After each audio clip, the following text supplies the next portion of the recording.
Hey, this is Angela bringing you a webcast on Living the Shift.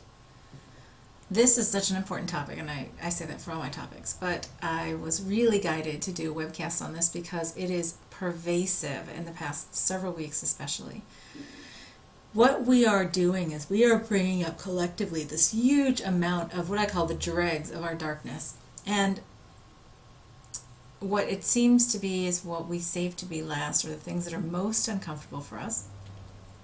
So even if we've been doing work, doing, say, healing work and clearing work and actively working on freeing ourselves of that which limits us, then we are still coming across what is really at the bottom of the barrel.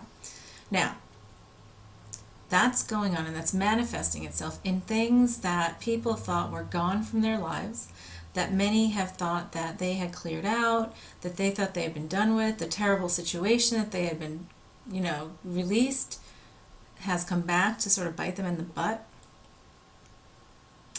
I've even had that going on with myself. So, and it's been great because here's the thing. It truly is so great and productive because now we're letting it come all up to the surface, because everything we hold deep down gains power and strength.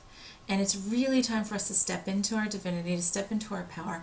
And so what is the key here is, today alone, I had three different people call me about different situations that have arisen in the past week in their lives that has suddenly made them, question where they are. They feel like they've been blindsided, hit upside the head with an etheric 12 by 12. And all of them were things that they thought were, smooth and easy and graceful, and that they had cleared out, and everything was easy going. Well, all three had to do with things that were in the deepest parts of their closet, the deepest parts of what they feared or what they needed to release and heal within themselves. And this, like I said, this includes myself. I had this come up over the past several weeks myself and my family, and with a lot of my friends. So what has been going on is that as we sort of loosen up the drain, the clogs come out, we get lighter and lighter energetically and vibrationally. We are shifting to a higher consciousness. Well, guess what? Naturally, none of that stuff that doesn't serve us can stay when we do that. And many of us are going kicking. So, many are going kicking and screaming. Many are not. I even set myself for grace and ease. I'm constantly working on myself. I'm constantly looking at that which holds me back and limits me. Anything that causes resistance, that's the stuff to look at, because then it's not what's going on in the world around me. It's what's going on within. And everything that's going on in the world around us is really reflective of what's going on within. So as things really ramp up, it's like the vibration is getting to be such that everything is shaking out. Anything left is shaking out. So I'm going to tell you a little bit about my personal journey in the recent last several weeks. Actually, probably, I don't know, sometime in the past month or so. But I have been guided, and actually for the past several years, I keep on getting shown that it's just as important to look at the darkness as it is the light. It is so important for us to even be able to look straight on and accept that which we consider the darkest parts of this existence, what we consider evil or bad or cruel or all that kind of stuff. Evil beings, what we look at as, hell, what we look at as, the devil or whatever, all that kind of stuff. All of that is manifested outside of what's within us, okay? That's a manifestation of what's within us so that we can look at it, and that's been part of our disempowerment and putting everything outside of us. And as we've done that, we've put the divine outside of us, and we've also put, what we consider the opposite outside of us as well. We have gone through eons of different versions of the good against evil, right? Good against bad, good against evil, and it's this friction that we create. And what's really interesting is when you go back to the basic understanding of duality, as I understand it, which is that there could possibly be a divine and not divine, that we are all part of the oneness, that we have all put up these partitions for these to have these experiences to express the idea of the illusion of duality, and that we could be separate in any possible way, and then we promptly forgot. Well, the resistance is what we call that partitioning, that separation. That's what we call separation, and resistance. Resistance encompasses fear, anxieties, regrets, rejections, resentments, anger, guilt, doubt, sorrow, pain, anything like that. All of that is energy of separation, of the perception of separation. So when we look at the bigger picture, we look at what we've created as the perception of evil and darkness and cruelness and just things that are terrible. They all come from this thing that we have created. We, as the divine, embodied as who we are, as part of the lesson of duality, as part of the experiences of this existence, we have created that which we consider evil, that which we consider bad. My understanding is also that we have all experienced all of it. We have all been at the most decrepit, what the ego would consider the most decrepit part of this experience, all the way up through the most exalted. And we have all had turns in the dark dimensions. We have all had places in the dark dimensions. We probably all have parts of us in the dark dimensions because that's where we hide the things that we so don't want to look at. Because promptly, when we had agreed that we would do all that, then we promptly created judgment in duality, because duality creates judgment. And we said, now I judge myself. So when I judge myself for doing it, instead of seeing it from the higher perspective of this was part of the lesson, is it done? If it's not, let's complete it now via instantaneous download and then move on, write it off, completed, move on. So we don't have to play those kind of things out anymore. That's most important, right? I'm going through this very quickly because this comes to some very simple points.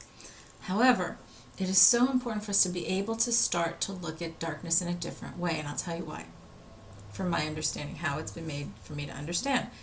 We have gone through so many iterations. We have peaked in remembrance and then we've crashed. We've peaked in remembrance and then we've crashed a number of times, right?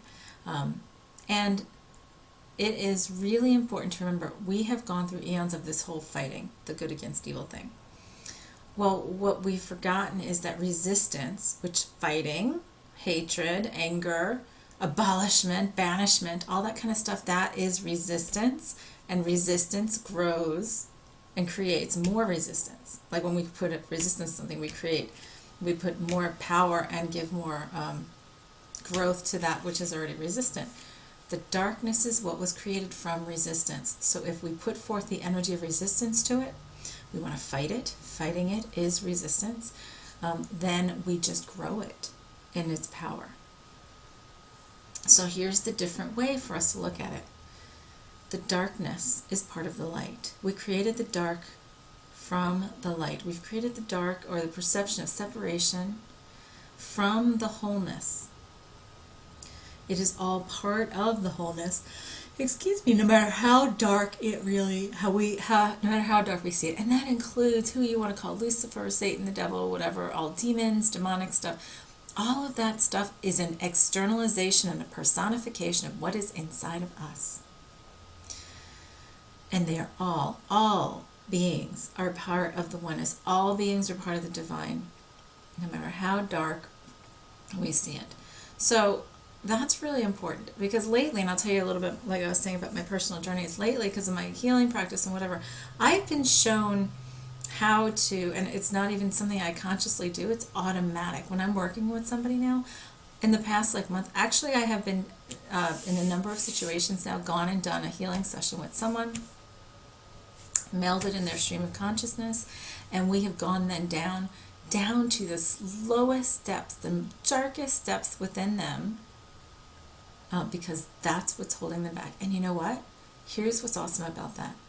When we can do that, when we can look inside the deepest parts of ourselves without judgment and with complete acceptance and unconditional love, which as the divine is what we truly are, is my understanding, we can then release it, because then we're not judging ourselves. When we can release the judgment, we can look at it, we can see the bigger picture, we can see ask what the lessons were, see how it fit, put in our forgiveness to ourselves and others, an apology to ourselves and others. And then we can actually write it off as completed and move on and release it and transform it back into the light that it is. Now, something I've been shown, because I've been taking down to the deepest depths of hell, I guess you would call it, but not really hell, but just the deepest depths of darkness. is pretty heavy. And part of that experience was to have me be able to stay in unconditional love without getting afraid and with being in full acceptance. What I was also shown was that once I was there, that it wasn't for me to force the light in, because again, that's creating resistance when we force it, but instead to allow it to flow. Because what happens with the darkness within us is we resent it, and we resist it so much that we bury it deep down, and we put up these blockades to seeing it, which is resistance in itself. So no matter how dark it is, no matter how dark the being is that we're dealing with, no matter where we go in the darkness, there is always light. There is always light as part of it, and all it is releasing the resistance, allowing it, accepting it, embracing it, and loving it, that brings forth the light and dissipates it altogether. And this is a really new concept for many of us, for most of us, because we have gone through many iterations of fighting the darkness, fighting the evil, fighting whoever we want to personify as that representative of evil. And instead, now it's time for us to find that acceptance and love within ourselves. And when we do that, we lose our judgment. So then we lose our perception or our actions based on duality. We remember the divinity of all of it, that all is the divine. And that it's all an illusion, it was all a game, all the lessons we wanted to learn. And we can release that darkness altogether. When we do that, we can do that within ourselves. And when we can do that within ourselves, we actually just totally skyrocket in our development, in our consciousness, and in our vibration. So that's what I mean by looking into the depths of darkness, because guess what? Regardless of where we are on the path, on the active, what I call the active spiritual path, it's coming up for everybody. It's coming up to look at directly on, and if we try not to, it gets more and more powerful until it breaks us, and so we can't look any other way. My practice is grace and ease, and so when it comes up, I let it flow. And now that's one of the biggest things for us to learn how to do, is to let it flow within us and be conscious of it and watch it and consciously allow ourselves to release it and to allow it to flow. Now, I always set the intention, and as long as, allow it to flow, whatever anger, whatever darkness, as long as it is self-contained, so as long as it does not negatively affect me or any others, that it's simply processing and productive and releases, and in the process allows me to complete the lesson, let it go, all through instantaneous download with grace and ease and all that, and to then move beyond it.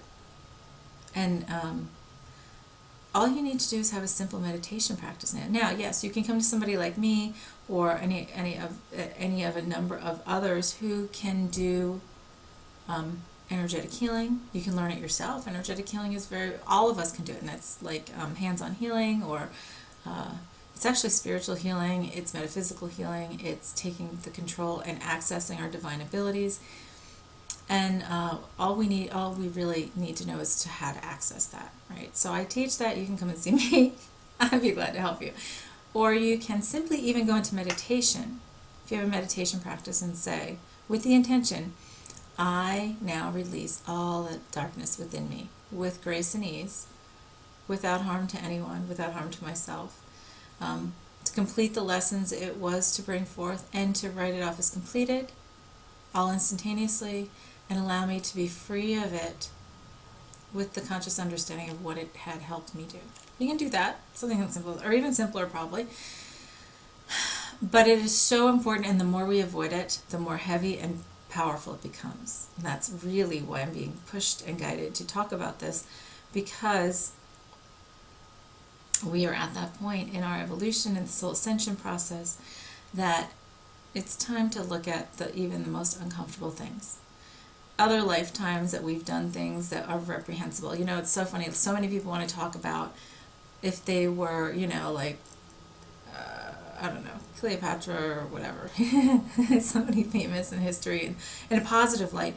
And then but then you never hear anybody saying, well, I was Hitler, or I was, Vlad the Impaler, or, something like that. I was a serial killer. I have, I have worked with people who have been serial killers in other lives, have been part of like one of those cruel and bloody armies. I have had experiences and remembrance of that I've done myself in other lifetimes. Stuff for us to clear out, all stuff for us to clear out, and it's all of us. And like I said, we've all gone to the depths of darkness and to the exaltation of the purest light and everything in between, because that's been part of the lessons and what we wanted to learn. So now it's sort of time for us to get to the end of this, to complete it, to hand in what I call handing in the papers of the themes of what we have chosen in our individual AMs, and then we can move on to, say, Earth 2.0 and the next game, so to speak. But anyway, so if you have a lot of stuff coming up in your life, if you have a lot of negativity, if you have something that has just totally blindsided you, or somebody found out about something that really caused a whole like steamroll or snowball of events that are just causing everything to come up to the surface, that's what this is. And it's not to project onto other people. The anger, the sadness, the whatever that we have come up, disappointment or whatever, has nothing to do with the other person, has to do with what they agreed at the soul level to come in and help us to bring up at the end, at this end part of the game, so that we can lighten our load tremendously and move on. So it's important for us is to look inside and say, why is this triggering me? And where has it been a pattern in my life? Journal about this. Meditate about it. How is this? Why is this triggering me? How has it been a pattern in my life? And now I'm ready to release it. Now I'm ready to complete the lesson instantaneously with conscious knowledge and move on past it. And show me how to do that, or I allow it to happen and flow through without harm to me or others. Simple enough, right? So part of why I did this is because it's so important for you to know that you're not alone. This is really, really heavy for many people, and no matter what, as long as you have somebody to talk to, or you keep on reading and staying active and Facebook, whatever, if you come and see somebody who does what I do, or you come and see me, you can go and see anyone else, there's a whole bunch of different ways for you to go and get that kind of just somebody to talk to, get the ability on how to release it yourself and have them help you release it, but also learn how to release it yourself in the most efficient manner. And on that, I send you lots of love and hugs, and I want you to know that I am here with you every step of the way. Till next time, this is Angela with Living the Shift.